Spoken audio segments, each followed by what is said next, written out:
Hello and welcome. I hope everyone's doing good. I am doing great. Look at what I have created. I could not be happier. Like I said, this was going to be a 45-minute job 2 weeks ago. A little bit of trellis across the top, and then for 2/3 of it run just horizontal wires up. But if you've seen the previous videos, decided to get a little bit creative with it, and then I decided that I'd do it out of custom batten, which is what I've done there. This was probably the most agonizing decision I've made in the garden. There have been hard decisions, but most of them have been directly related to how lazy I felt. Like, for example, that fence post that is dead center there. Originally there was a wall that ran straight through that, one of these stone walls, and I'd actually cemented it in with the curbstones that I've used for steps down there.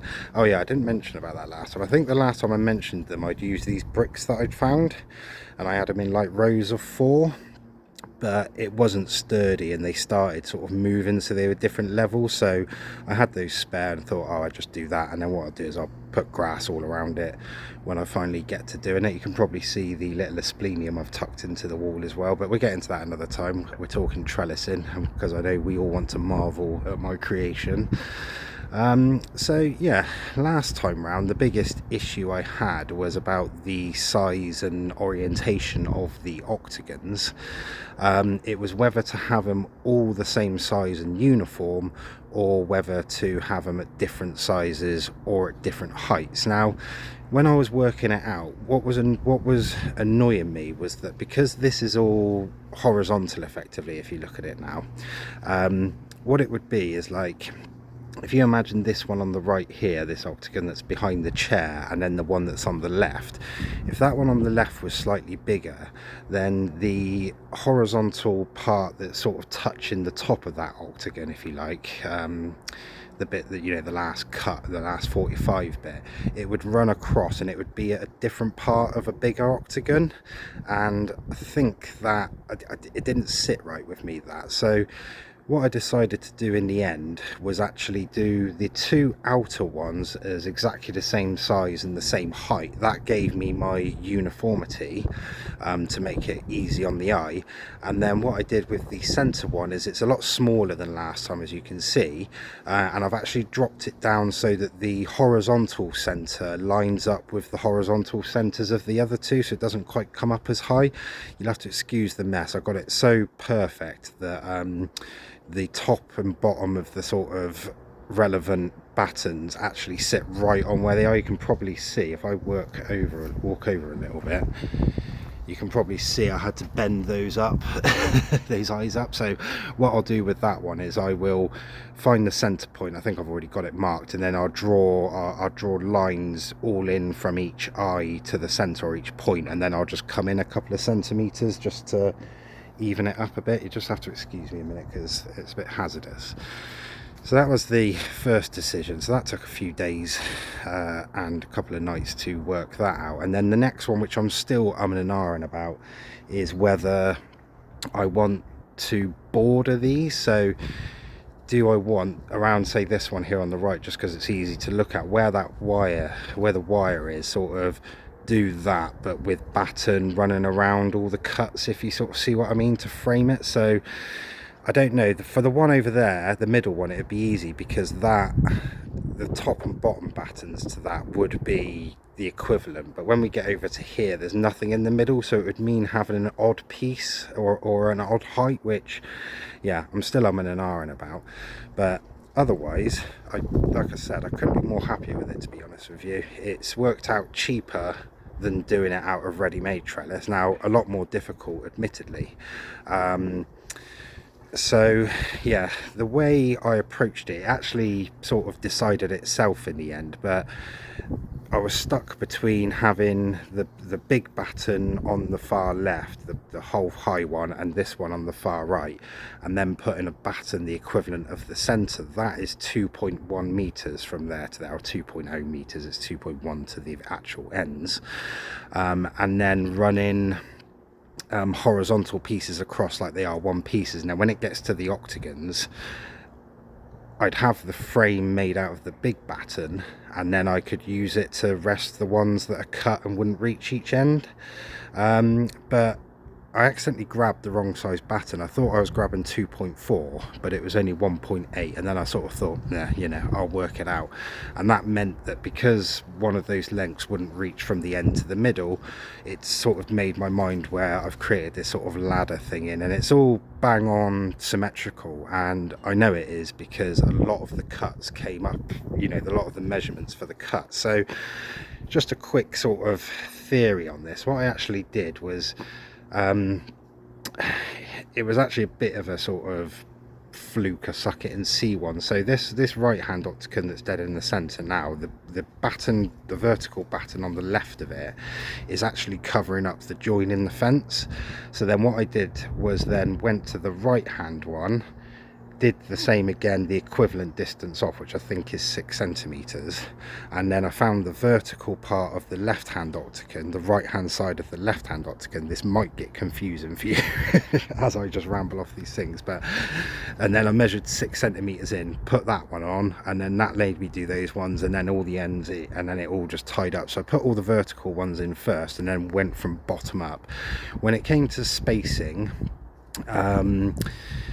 the big batten is 180, so the trellis that I had before, the pre-made stuff, was the sort of size of the hole, if you like, was 20 centimeters. That was too big for my money, but when I did a 10 centimeter one, it was a little bit too small. So I decided to go in the middle, which was 15, which is happy days, because that 180 is divisible by 18 exactly, 15 exactly. So what I did was, the batten is 4 centimeters wide or high, if you like, so the gaps are 11 centimeters. Now that should work out perfectly, except I forgot that the top one is right, as in that batten finishes and it's 11 centimeters to the top, but I didn't take into account that I'd need that extra bit of batten running across. Would it have made a difference? Probably not, because otherwise I'd be doing like 14 point, like, you know, 10.25 centimeters between each, and it'd get a little bit hectic. So decided just to keep it. And then what I'll actually do, because what should happen is that if I can get a nice, because they're 5 centimeters by 5 centimeters, the big battens, what I might do is run a quite big bit of wood across the top, and then actually attach the little trellis sort of thing roof in here. I'm going to put in just in this section. I could probably connect the top of that fence post across. The heights work out about right. And another thing on the heights, I haven't done it yet, but can you see I did what I was gonna do, which is all the ones in the middle are 20 centimeters above the top of the fence, and then as we get to that just before the end, the last one is 40 centimeters. Now that's a bit higher than it needs to be, but I thought what I do, if I get the cap done, as I'm calling it, the top one, cut a 45, put it up exactly, and then I can just cut off whatever excess there is above. I'd rather have done that than left it too short, if that makes sense. So that worked quite well. If you want a little bit of a tip on this stuff, the most important thing is to get yourself a little 3mm drill bit, and then do pilot holes. So for example, what I would do, let's just take one of these as an example. So for example, this one here that's dead in the center, I would put that bit on, have the edge butted up to that, work out where I'm going to go to, measure it, and then I would take it off. I'd cut the wood, place it up against it, mark. You'll probably see on the tops where I've marked where the edge of the fence posts are, and then take it back to my little workstation, i.e. the floor where I'm stood now, and then I would just do little 3mm pilot holes into it, half screw. Then you know that the screws are going to go in dead straight, and you don't have to hold them, screw them in halfway, if you see what I mean, so that they're pretty solid. And then when you lift it up, all I was doing was basically coming up to this end, holding this virtually level, screwing that one in, and bearing in mind I don't have to hold the screw straight because it's already halfway in there. I'm going to go in straight, so I can hold that, drill it in, and then come up this end, put my big level across the top, move it up until it's level, and then bang it, and they're all in there already. You know, I'm not holding, because the trouble is with this is that if you don't do the pilot holes, you're sort of trying to hold it, you're trying to hold the screw and drill it in, and it goes in on funny angles, which then sort of lifts the wood up as it tightens in. So a little tip there. So I did that for every one of them, even the vertical ones. You can see I've made them a little mark at where 20 is, i.e. the line of the fence, and then there's probably 5 or 6 screws in there each, which I would just put randomly down there, you know, measure out equidistance, as it were. So some of them actually go into the gaps between the fence and stuff like that, but numbers is everything. And then what I would do is make my little mark, which we can probably see somewhere, or not, but essentially, oh yeah, there we go, we might be able to see it. Not the left hand one, but the right hand one, and then I would hold it up against it, screw in the nearest screw to it, and then I would then get the level, tilt it left and right till it got straight, and then bang all the rest of the screws in. And like I said, I'm not, sorry, I was going to say something. I'm not messing around trying to hold screws and needing 4 pairs of hands and stuff like that. It's just hold it up, bang in the first one, that takes the weight of the wood, leave it slightly untight, or slightly loose is probably a better word, and then just bang them in when it's all straight. So they're all straight, they're all dead level, all the gaps are the same, and it's actually symmetrical vertical as well. If we have a look here, the bottom wood runs over to there, to the equivalent distance over there. The next one up on that fence post, we got 2 cuts, then we got the 1, 2 straight, 145, 2 cuts, and then that one does the same as the bottom one. So yeah, I quite like methodical work. I really like, it's probably in my top 3, this has probably upped itself to top 3 jobs in the garden actually. It was really methodical. I got myself my little routine going, and it was all right. It probably took 5 or 6 hours, I think, to do it all. But you know, the first time round I had a few beers so yeah, that slows it down, but it also focuses the mind sometimes. So yeah, it's turned out really well. So like I said, my next issue is about the vertical ones I want to put in there. So apologies for the wind, but you know, I can't do anything about it, although I am trying to with this trellis, obviously, once everything grows up onto it.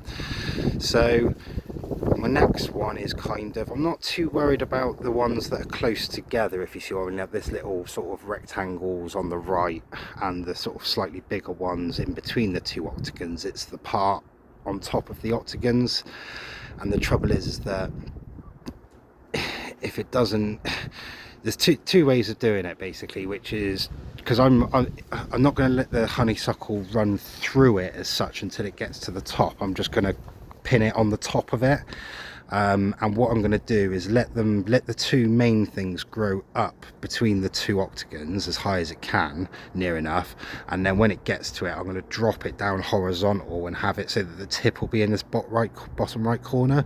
What that should do is then tell the plant that that's not up anymore, and then the side shoot should then go up in between it all, if that kind of makes sense. But we'll get to it when we get to it.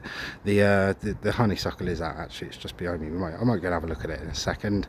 And yeah, so yeah, it's just about dropping the vertical ones in. Like, I might do it so that the pins or the eyes at 11 o'clock and 1 o'clock, if you like, at the top of that octagon on the right. I might do it vertically straight up and then do the equivalent down, and then there, I know there'll be a different gap in the middle because that octagon's smaller, but the 2 outer ones will be symmetrical, and that will at least run in line, so it's kind of like a law unto itself.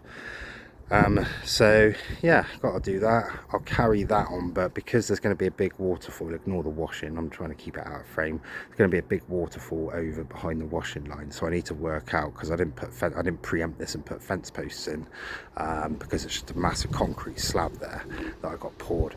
So I need to work out exactly how I'm going to support it and run a trellis around the top of that. So yeah, a few little things to iron out, but the good thing is now I've got the gist of this, as in what I'm doing. I can repeat it all the way around. So like for this part, for example, behind the bamboo, I need to buy the wood. I'm not actually having a climber in there, so I'm no rush to do this, but I'll just get that wood, finish that fence off, and then I can just get 2 of the big battens, boom boom, and then just run it, maybe the sort of top 4 or 5 of them across the top, so it lines up with this one. Yeah, so my next mission now is to put the vertical bits in the bottom, at least underneath the octagons, and then I'm ready. Then what I can do, because apparently the giant honeysuckle likes poor moist but well drained and poor soil. Now that bed there is probably 50% manure, 40% chicken pellets and 10% soil. It's obviously not that, but so I need to like unrich it, if you know what I mean. It's gonna go bang in where this coil is, which I also need to do. Probably I've got to just think that if this fern's here, I'll probably put another big fern to the right of that stone at the back, and then I'll put one in the corner here, and then a couple of smaller ones dotted around it, like in between the banana and the fence post. So I need to find the center point of that, which for my money is going to be slightly to the left, between the left hand side of that sort of triangular shaped stone and the coil, sort of somewhere in and around there. So I need to, and I've been walking all over that bed, so it's highly compacted, so I need to dig that right out, put in loads of gravel, loads of sand, loads of just topsoil, and then I need to take the levels up, because what I planned with these aspleniums, you can see I've got them in the wall, he looks quite nice.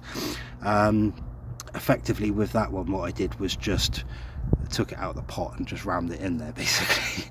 But what I'm going to plan to do, I'm going to rebuild this wall at some point, and what I'm going to do is make the level of the soil up that high and then really pile it in between the stones at the back, if you see what I mean. Then I'll face it up with lime mortar and put them in, and I'll also do it in a sort of scientific method way. So I'm going to get 2 more of those Asplenium trichomanes and some Asplenium scolopendrians, which is the hart's tongue fern, because you see them growing out walls as well.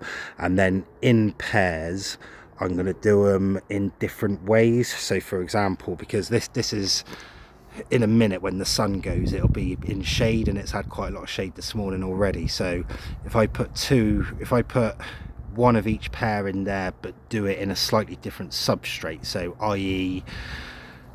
put one in, not lime cement, but you know I mean, like sort of do one way, do one another way, and do one another way, and then do the same on the full sun where that bench is, sort of thing. And then I can see which way works best, and then I can, you know, go from there with it. So yeah, so gonna porify that soil and then it's ready. And I reckon, looking at the forecast, there's possibly a day of another 3-degree low on Monday, I think it is, and then 2 days after that we're up at the 15, 16s in the day and 8, 9s at night. So, and loads of rain and loads of sun and all that sort of thing. So that next Wednesday, Thursday is when I'm going to be putting it in the ground. If we have a little skim around, we just go and have a look at it just on the update. I've got it over here just because it's I won't put the camera up there, but it's sort of dappled shade, you can see the shadow of the tree there. So here he is, ye oldie Lonicera Hildebrandiana. It looks a bit rough, it's just drooped down as I've brought it out because it was inside last night, but it has been in about, so it's getting a little bit of rough treatment at the moment. But yeah, it looks all right at the moment. It's growing really well. I've got three major grow points on it, which you'll find is perfect, because over there I can put one growing up to the left hand side of the octagons, one to the right, and then one I can go around the fence post that's there. But yeah, this is the giant Burmese honeysuckle.